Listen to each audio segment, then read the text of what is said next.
asap, ususnya terburai supaya tidak meledak. Iya. Kemudian di sini ada tengkorak.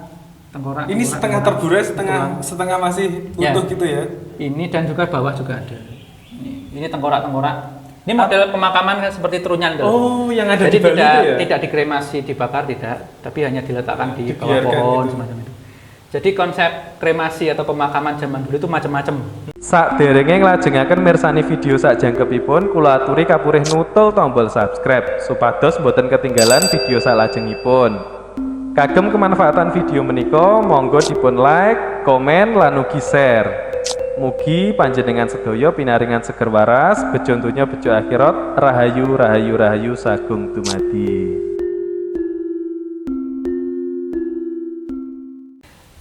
Kalau legenda tentang terbentuknya gunung-gunung suci, itu gimana Mas Novi? Gunung-gunung suci di Pulau Jawa itu ada di kitab Tantu Panggelaran. Tantu Panggelaran. Ya, Mas Novi pernah baca ya? Pernah. Ayo dideskripsikan daripada baca. Ya, jadi kalau ini kitab sudah dibuat pada abad ke-16. Berarti kerajaan ya masa peralihan ya, Demak ke Majapahit ke Demak mungkin semacam itu. Ini cerita-cerita populer semacam itu dan kita bisa melihat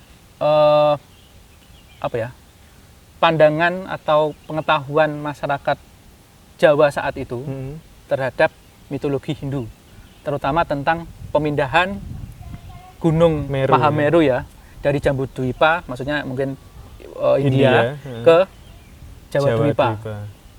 Jadi saat itu kan dewa-dewa membuat Pulau Jawa ini masih labil ya. Kemudian untuk memasak atau biar tidak goncang, itu memindahkan Gunung Mahameru dari India ke Jawa. Sebentar, Mahameru yang dimaksud ini Semeru atau Himalaya, Mas Novi? Kalau yang dipindah itu Himalaya dari Himalaya ke Jawa. Nah, nanti di perjalanan runtuh. Yang pertama runtuh itu menjadi Gunung Katong. Gunung Katong yang ada sekarang kita kenal sebagai Gunung Lawu. Oh, Gunung Katong itu Gunung Lawu. Gunung Katong. Terus yang kedua runtuh lagi menjadi Gunung Wilis. Nah, jadi Gunung Wilis ini termasuk gunung suci. Jadi reruntuhan dari Gunung Mahameru yang besar. Nah, setelah itu runtuh lagi menjadi Gunung Kamput. Gunung Kamput, Gunung Kelut Gunung Kelut. Ya, ini gunung yang paling aktif di Jawa Timur selain Semeru ya dan Bromo. Nah, Gunung Kamput. Setelah Gunung Kamput, runtuh lagi menjadi Gunung Kawi. Nah, setelah itu runtuh lagi menjadi Gunung Arjuna dan Kamukus. Kamukus itu sekarang jadi Welirang itu. Nah, kenapa Mas Novi kok diganti-ganti nama gitu? Ya mungkin populer pada masa berikutnya ya. Padahal kalau dalam kitab-kitab kuno itu namanya ya Welirang itu Kamukus, kemudian Arjuna. Mana? Arjuna tetap Arjuna. Yang Kelut asalnya Kelut kan Kamput. Terus puncak tertinggi Gunung Mahameru itu tiba-tiba runtuh menjadi Gunung Pawitra. Apa itu? Yang sekarang kita kenal sebagai Gunung Penanggungan. Sebagai gunung dengan 5 puncak. Seperti konsep istananya Dewa Siwa, Kailasa itu. Puncak Mahameru itu berpuncak 5. Ada 5 puncak di Penanggungan. Tapi gunung yang besar masih tetap dibawa ke timur biar seimbang. Walaupun puncak tertingginya turun jadi Pawitra, masih ada nanti jatuh lagi terbentuk menjadi yang paling besar menjadi Semeru, Mahameru ya. Longsor satunya lagi menjadi Gunung Bromo atau Brahma. Berarti Gunung Bromo itu salah satu artinya Gunung juga. Brahma gitu ya maksudnya? Ya, Brahma gunung api. Jadi dari mitologi ini kita lihat bahwa gunung-gunung yang tercecer menjadi Gunung Lawu, Wilis, Kelut ini adalah gunung suci. Makanya banyak sekali temuan-temuan bangunan suci kayak candi, patirtan di lereng-lereng gunung ini. Apalagi di Penanggungan Arjuna itu sudah banyak yang dieksplor. Sedangkan Wilis masih jarang. Tapi banyak banget ya ternyata. Saya yakin banyak. Karena beberapa teman-teman kalau naik banyak temuan struktur bangunan, bata kan? kuno. Bata-bata kuno, batu-batu desit yang berukir semacam itu. Nah, ya semacam itu. Makanya banyak candi di sekitar gunung. Karena gunung-gunung di Jawa Timur itu termasuk gunung-gunung suci. Keren. Oke, kita explore ininya Mas Novi, relief-reliefnya dan jika bisa diartikan ya. Monggo. Terkait itu tadi angka tahun dan lain-lain. Siap. Oke. Yuk, guys. Monggo. Kalau ini apa Mas Novi? Ya, ini di yang depan saya sebutkan tadi sebagai tiang. ini. Jadi ada 2 batu yang retakkan di sini. Ini satu kesatuan dulu. Oh, berarti dulunya satu. Ya, yang utara ini bagian bawah. Kalau yang selatan itu bagian atas. Loh, bagian bawah dan bagian atas ya? Ya, ini kalau disatukan satu tiang ini. Oh, Karena patah jadinya dibagi 2. Oh, ya. Tiang penyangga Mas Novi. Ya, tiang penyangga bangunan. Kalau kita lihat di sini ada angka tahunnya di sini. Mana? Ini pun angka tahunnya terbalik. Oh, ini terbalik ya berarti? Terbalik itu. Oh iya, karena sebenarnya satu kesatuan dari atas dan bawah gitu ya? Ya, ini kalau kita angkat ke sana, di atasnya sana pas itu. Retakan ini sama dengan patahan yang di sana. Siap. Nah, di sini ada angka tahunnya. Oh, ini angka tahunnya Ini ya? tempat angka tahun, ini kebalik ya. Mm-mm. Ini angka 1, Mm-mm. ini angka 3, ini angka 5, dan ini angka 3. 1, 3, 5, 3. Dirimu center sih. Jadi 1, 1, 3, 5, 3 Saka. 1, 5, 1, 3, 5, 3. 1, 3, 5, 3 ya. 1, 3, 5, 3. Tapi ini kebalik Mas Novi ya? Ya, kalau ingin disatukan bisa sebenarnya. Tapi abot. Berat. Terus Mas Novi, Pakai katrol. apa ya? Kok bisa kebalik? Oh ya, gara-gara ini yang atas itu yang Ya, bawah. sejak kita temukan ini posisinya sudah terbalik. kondisinya sudah patah. Mm-mm. Kemudian ditata ulang semacam ini. Kalau ini tulisan apa Mas Novi? Ini aksara Jawa kuno. Aksara Jawa Ya, kuno aksara ya? Jawa kuno. Siap. Lanjut Mas Novi. Berarti kalau posisinya memang benar di situ Mas Novi? Ya. Terus dulu jalan naiknya bukan dari sana ya, bukan tangga yang baru itu, tapi dari sini. Bukan tangga yang baru. Ini ada bekas tangga. Oh, bentar. Kalau ini apa Mas Novi ini? Kembali. Apakah Dwara Pala? Ini ya fragmen Dwara Pala. Fragmen Dwara Pala Ya, ya? kepalanya sudah terpenggal. Kita belum menemukan di manakah kepala beliau. Tapi kebanyakan Tapi dari kepalanya pasti atributnya hilang ya? dan posisinya duduknya kelihatan. Kalau ini Kalau adalah ini, Dwara Pala. Dan yang ini kita belum tahu apa semacam tiang juga. Yang jelas ini memiliki motif yang unik juga. Seperti sulur-sulur gitu ya? Ya, seperti sulur awan, seperti motif-motif paling banyak dominan nanti di awan atas. Mas Novi ya? Ya, Ya, ini seperti- di kanan kiri bekas tangga ini juga dihiasi sulur Motif awan api. Seperti awan kinton gitu ya? Punyanya keras. Bisa jadi. Ya. Berarti ini melambangkan nirwana gitu Mas Novi? Awan itu berarti jalan. Jadi jalan menuju Nirwana. Oh. Bengawan, sungai Bengawan. Bengawan itu kan dulu jalan raya utama, jalan tol yang paling mudah untuk mencapai hilir ya, dari hulu ke hilir itu lewat sungai, makanya disebut Bengawan. Oh, gitu. Sedangkan jalan darat zaman dahulu itu hanya musiman. Kalau musim hujan itu kalau nggak diterjang banjir juga terhalang sama semak belukar. Dan juga lebih berbahaya karena banyak rampok dan hewan-hewan liar saat itu. Berarti Bengawan adalah jalur terbaik. Ya, makanya untuk perjalanan ke hilir atau mungkin ke pulau-pulau yang lain melalui sungai disebutlah Bengawan. Siap. Ayo lanjut Mas Novi, karena dulu ini adalah jalur utama. Mari kita menjejaki Bisa para kita naik lewat leluhur. sini. Lebih baik sandalnya dicopot. Iya, sudah dicopot. Ayo. Bareng. Napak tilas ini guys.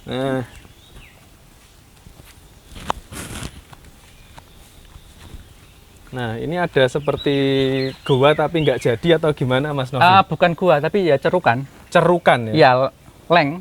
Yang Mungkin dinamakan leng tadi ini ya? dulu ada arcanya, cuman kita Sudah tidak ketemukan juga posisinya di mana arca itu. Iya. Jadi cerukan-cerukan seperti bilik di candi ya. Kan ada arcanya di bilik-bilik candi itu. Terus ini motifnya ya? Motif awan mendominasi, ornamen awan, api. Awan api Mas Ya. Novi. Kita Loh, ini ada penampakan ini. Oke. Nah, di sini ada mulut gua. Ada 2 mulut gua. Kalau ini suaranya menggema, keren. Nah, kalau ini tadi diceritakan gua untuk apa, Mas Novi, yang sebelah utara ini tadi? Jadi di sini kan ada 4 ruang ya, 4 ruang yang diindikasikan dibuat tidak bersamaan. Oh. Jadi ada penambahan ruang untuk keperluan pertapaan semacam itu.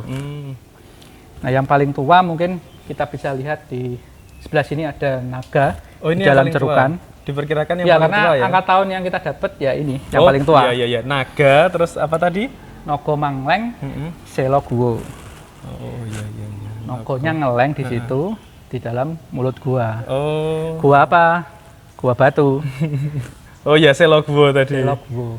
Berarti sanepan ya, keren. Iya. Kalau ini Mas Novi, ini Ini hiasan-hiasan awan. bukan berbentuk gigi gitu nggak ya? Yang sini dibentuk semacam gigi, mulut gua semacam itu ya. Gua ya bisa dikatakan mulut gua ya, Ayo masuk, seperti Mas naga Novi. ya. Kayaknya di dalam banyak banget ornamen-ornamen relief. Nah, kita masuk sini, ini yang saya prediksi tadi tempat untuk beristirahat. Karena Ini ada ya, tempat dengan bisa untuk tidur. Ayo dicoba Apa itu namanya? Katakan. duduk di situ. Nah, biar Ada kelihatan tawannya ya, hati-hati. presisinya. Oke. Nah, di sini kita lihat ada semacam tempat untuk Bantalan kepala. bantalan kepala, dan di sini ada tempat tubuh beristirahat Oh, semacam itu. yang kalau menurut Pak Dwi Cahyono tadi yang apa ya? Bubuk sah tadi ya. Bisa jadi. Terus kalau yang ini ornamen apa ini Mas Novi? Ini ornamen medalion dengan hiasan sulur-sulur lidah api juga ini. Maksudnya medalion itu apa Mas? Medalion itu hiasan ornamen yang berbentuk semacam medali. Oh. Nah, kita sebut medalion. Bulat. Nah, kalau ini Mas Novi. Nah, ini yang membuat ciri khusus bahwa ini adalah tambahan di masa berikutnya. Oh. Setelah masa Panjalu yang di ceruk yang ada naganya tadi. Di sini kita temukan kepala kala, tapi dengan ciri khas gaya Majapahitan. Oh, kalau Majapahit itu gini ya, ceria gini ya kalanya ya. Masa Medang juga ceria-ceria. Cuman yang bikin khas adalah Mana? menurut saya ada dagu.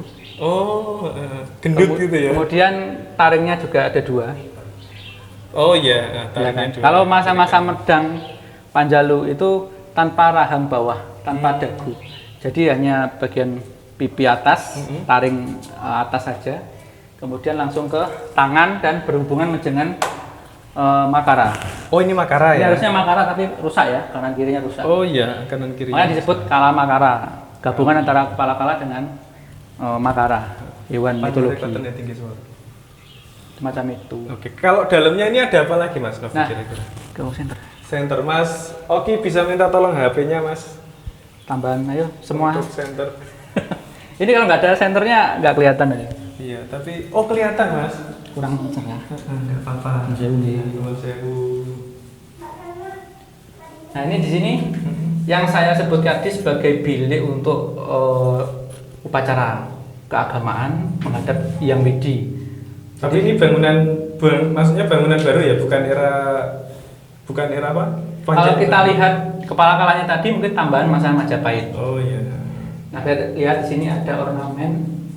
Ini adalah bagian belakang arca. Harusnya di atas Padmasana Oh, iya. bunga teratai ini ada Arcanya. arcanya. Nah, uniknya di sini Padmasana ini diukir di atas tempurung kura-kura. Oh, itu Ini kura-kura. adalah maksudnya? kura-kura, cuman kepalanya sudah rusak.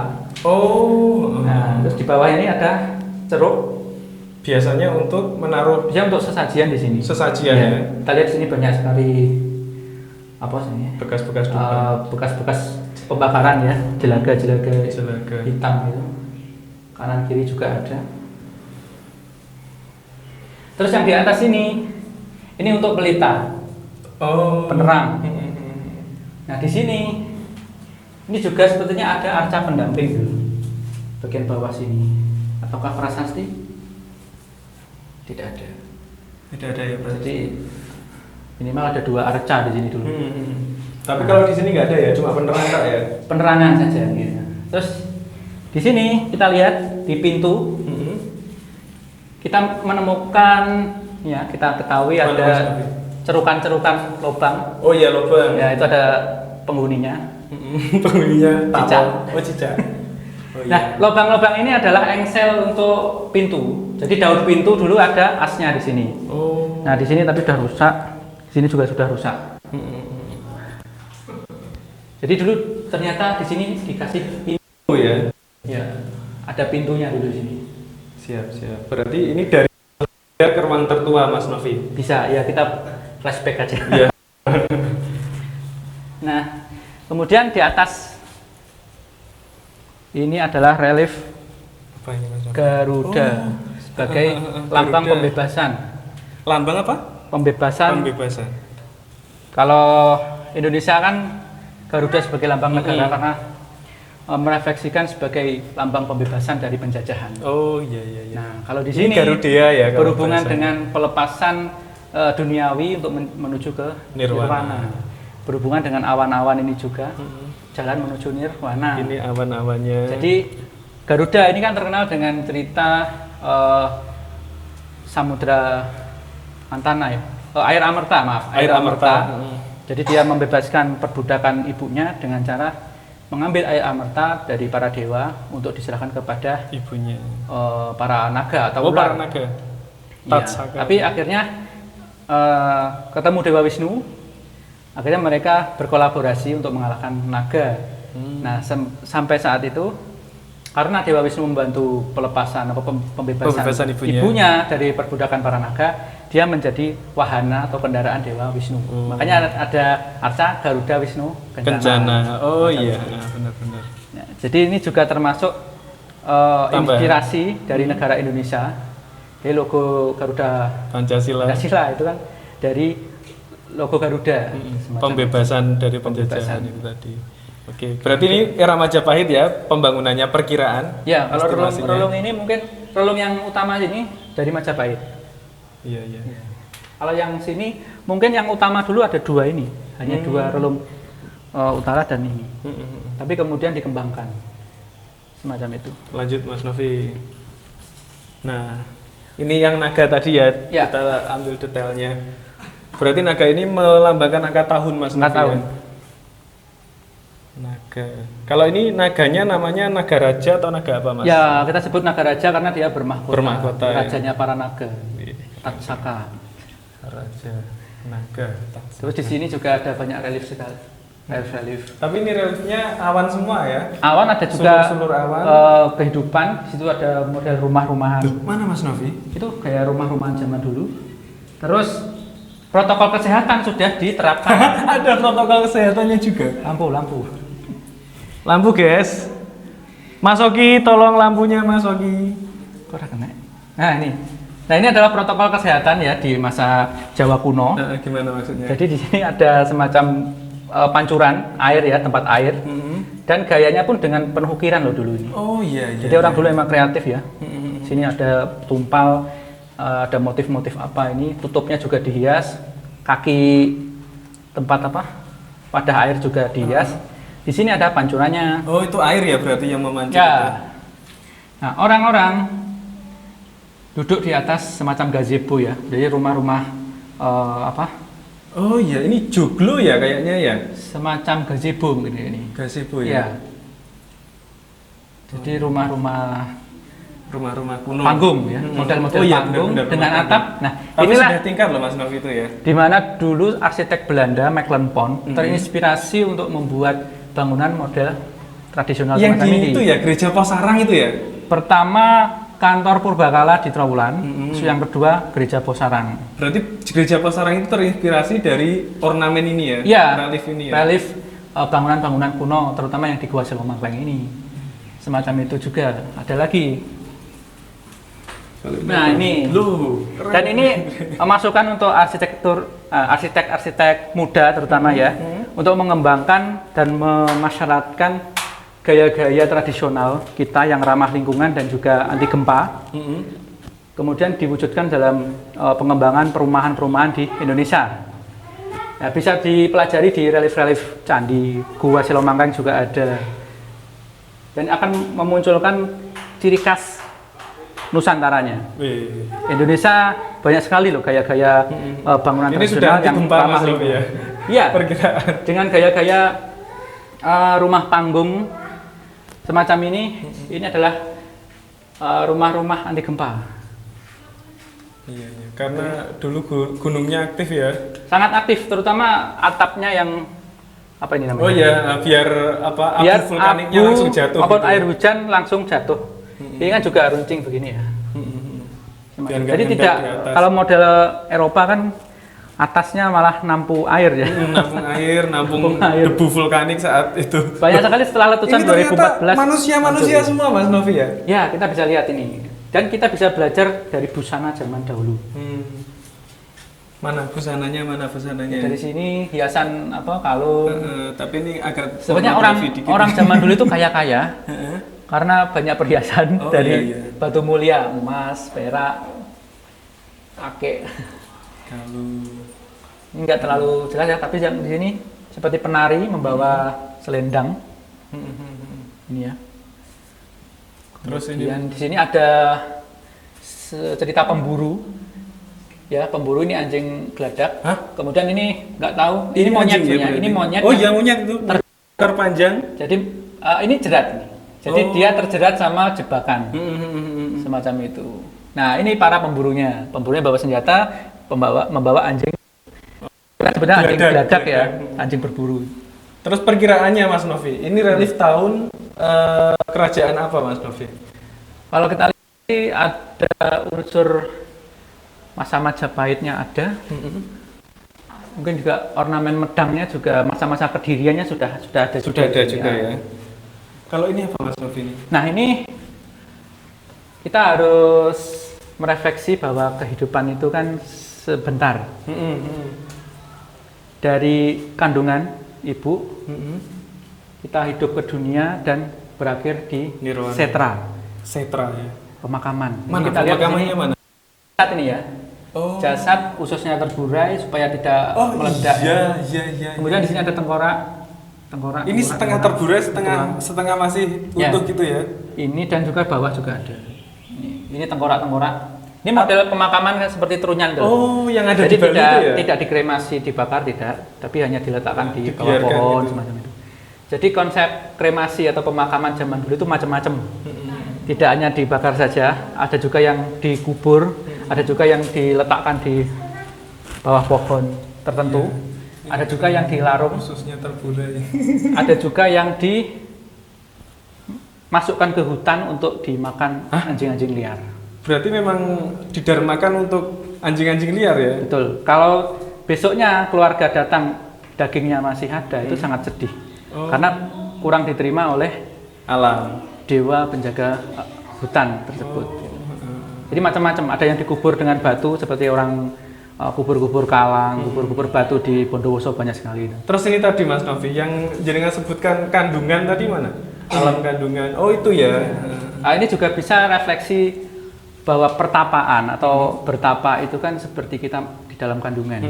Saat kita keluar itu harusnya suci. Kita harus sudah melebur semua kotoran kita dalam pertapaan itu. Makanya ada istilah gua garba. Oh iya, gua Dalam garban kandungan ibu kita. Itu seperti kita itu bayi itu, janin kita itu bertapa selama 9 bulan bertapa di perut ibu. Keluar kita menjadi Manusia suci. ya masih suci, manusia suci. Baru nanti ada ujian-ujian dalam kehidupan ini. Jadi unsur-unsur kehidupan itu menggembleng kita sebagai orang baik atau buruk. Nanti kembali lagi ke pertapaan terakhir di alam kubur. Terus ini Mas Novi, ini memang sudah ada seperti ini atau tambahan Mas Novi? Yang mana? Ini. Yang batu ini. Sejak saya diketahui sini ya sudah di sini. Sudah di sini ya. Cuma sepertinya ini adalah komponen bangunan yang letaknya Nggak kurang di pas sini harusnya, ya? kurang pas. Harusnya di sini kan dulu ada semacam apa ya?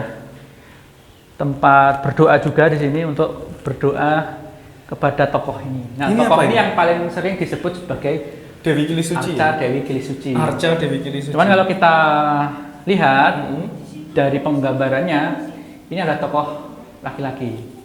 Nah ini, Oh iya. ya ada yang berpendapat ini adalah Buddha saat bertapa, karena dia pakai mudra, dhyana mudra, tangannya bersikap bertapa. Buddha ya, berarti perkiraan. Tapi Buddha. diwujudkan kalau biasanya kan gimana ya? Rambutnya apa sih ini? Mentul di atas itu ya. Tapi ini dia terurai. Oh iya. Ya kan kanan kirinya masih ada rambutnya. Ada juga yang berpendapat ini adalah Arjuna saat bertapa. Seperti di gua Selomangkeng Tulungagung itu ada cerita Arjuna Wiwaha. Saat Arjuna bertapa digoda 7 bidadari. Nah, di sini sayangnya tidak ada 7 bidadarinya. Makanya ada yang berpendapat ini adalah Buddha. Buddha ya. Ya. Perkiraan Makanya ada di sini lebih cenderung ke Buddhis. Pertapaan untuk Buddhis. Terus di dalam. Nah, itu Mas. Nah, ini adalah relung paling selatan. Ini Mas, lampu. sisi sini nggak ada ya? Sisi kanan kiri ini? Kanan kiri ada lampu tempat pelita. Oh iya iya. Nah, ini Pelita kiri kanan. pelitanya. Terus ini Mas Novi, ini Kita apa? naik. Ini adalah tempat untuk bersemedi atau bertapanya di sini. Ayo naik Mas Novi. Saya. Saya begini. Nuwun sewu, Mbah. Ini sangat Licin ya? licin. Atau sudah memfosil gitu Mas Novi? Keren. Ini apa Mas Novi? Sebenarnya di sini ornamennya sulur awan api banyak. Atas sulur. Ya, di samping-sampingnya. Kemudian di sini ada tokoh yang bertapa juga. Dengan sikap tangan sepertinya Dharma Cakramuda. Makanya ini lebih Cakramurda ya. Ya, lebih cenderung ke Buddhis. Oh iya. Ini antara Kalau ini rusak, rambutnya sudah nggak ada atau antara rusak ataupun belum selesai. Oh. Ini Kalau lihat di paling selatan, relung paling selatan dan relung tertua Mas Novi ya, bisa dikatakan Bisa jadi, demikian ya. Karena atau juga tadi- malah penambahan ini. penambahan di era Majapahit. Oke. Kayaknya Anda nggak bisa ambekan di situ. Ungkep bro tuh. Oke, sepertinya cukup sekian dulu Mas Novi pertemuan kita. Terima kasih untuk waktunya. sama-sama. Dan semoga menjadi referensi keilmuan untuk teman-teman semuanya. Jangan lupa subscribe channelnya Mas Novi BMW, yaitu Daha Budaya, mengulas tentang budaya yang ada di Kediri dan sekitarnya Mas Novi ya. Oke, terima kasih. Rahayu.